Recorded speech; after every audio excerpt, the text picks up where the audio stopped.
Now, it's raining again in many parts of Johannesburg. The Weather Service is warning of disruptive rain and localised flooding. Motorists are being urged to drive carefully. And our reporter, Pule Treaty Jones, is out and about checking the situation in different parts of the province. Thank you very much for your time on this chilly Sunday morning, Pule, going around to see what is happening in terms of the impact of the rains in the province. What have you seen and what have your engagements with those who are watching the floods been this morning?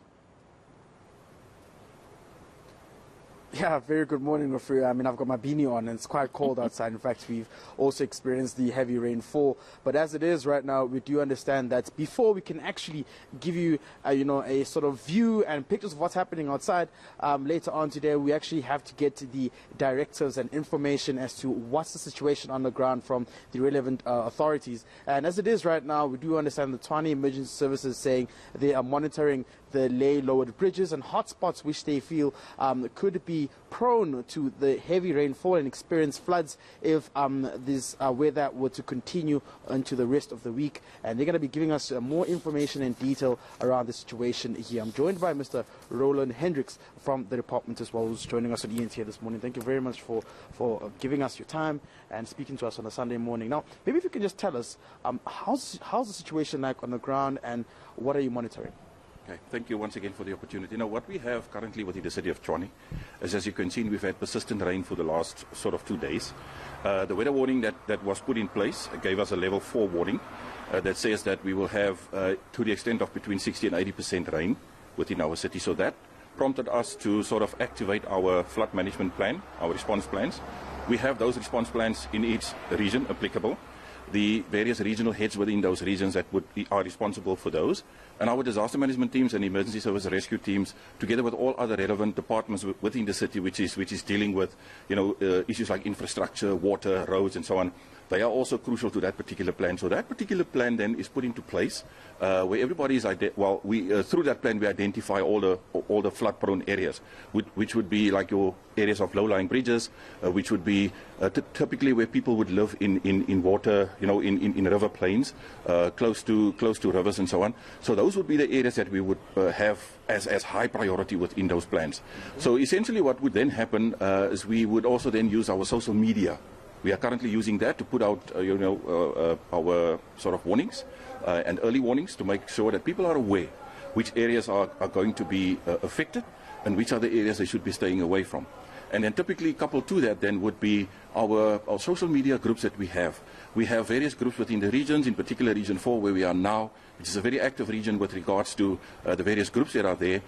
We've got volunteers on the ground which would go out to areas where we would identify on social media through the WhatsApp groups. Then they would go and make an assessment and come back and then call and contact the relevant control center, either the emergency control center through 107 or the Metro Police Center. Through that, then we would then make sure that the relevant resources are sent forward to so go and mitigate whatever situation could become a negative situation in those areas. So currently what we are doing, the plan is there, everybody is on high alert. We know what is expected of us.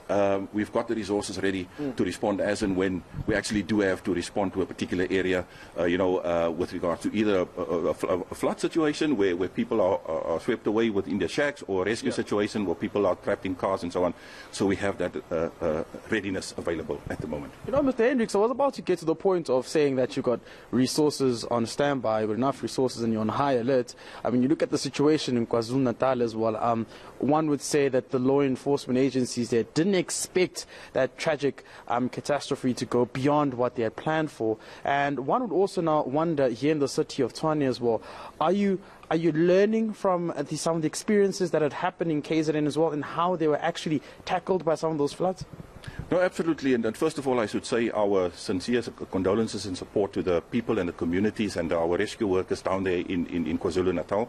We actually feel for them, and we are aware that they are going through a very difficult period at the moment. So when it comes to learning from disaster, this is why we call it a disaster. It's something that cannot be, it's inexplicable. You can't project in terms of what is going to be happening.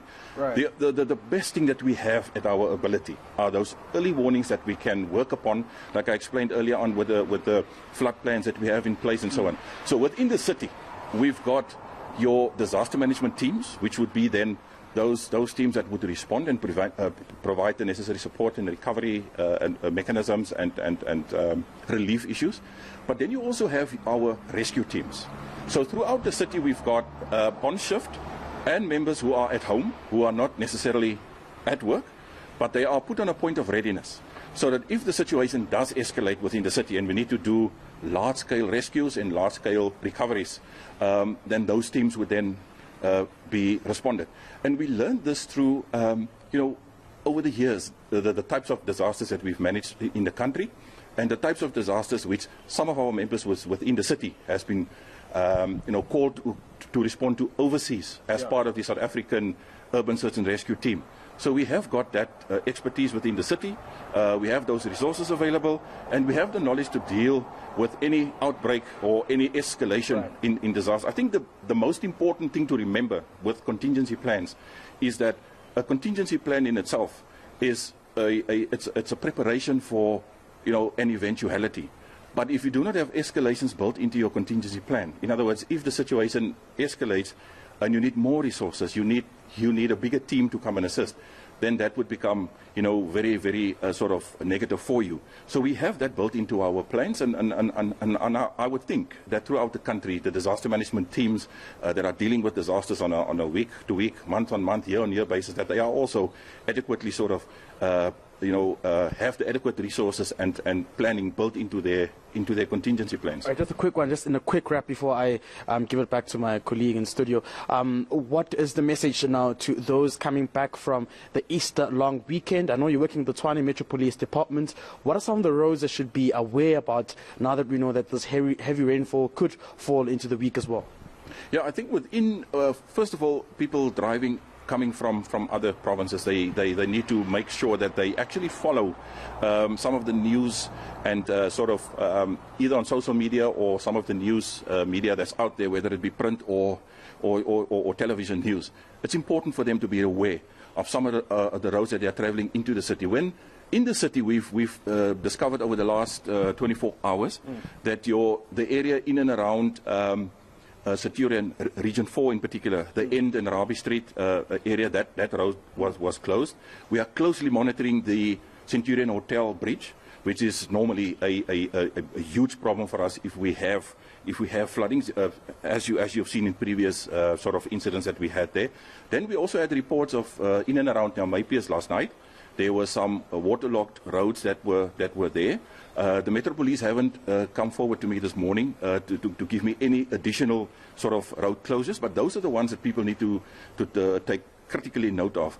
But on top of the ones that I've mentioned now, people should also, they know the areas that they live in, and they are aware of some of the roads that sometimes it's minor sort of water coverage, other times it's major. Right. So they should just also use their own indigenous knowledge also as well, incoming from wherever they were having some holidays, to also just speak to family and friends to get a sense of what is the safest route for us to come back into. But for now, in the city, those are the areas that has been identified by the Metro Police to us in the last 24 hours. Mr. Hendricks, thank you very much for joining us this morning. Thank you for the opportunity. Yeah, Mr.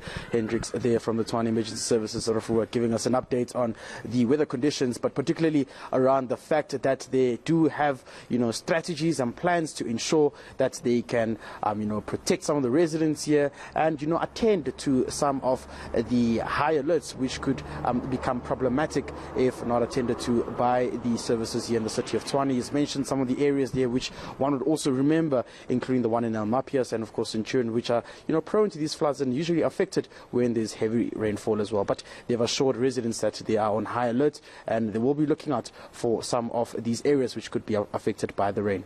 No, absolutely. Very encouraging, Pule, there. They sound very confident they'll be able to handle the localized flooding should it happen and that residents will remain safe within the province. We'll catch up with you a little bit later as you continue to follow the rains and what they are doing to different parts of the province. Pule Treaty Jones there giving us an update on localized flooding in Gauteng.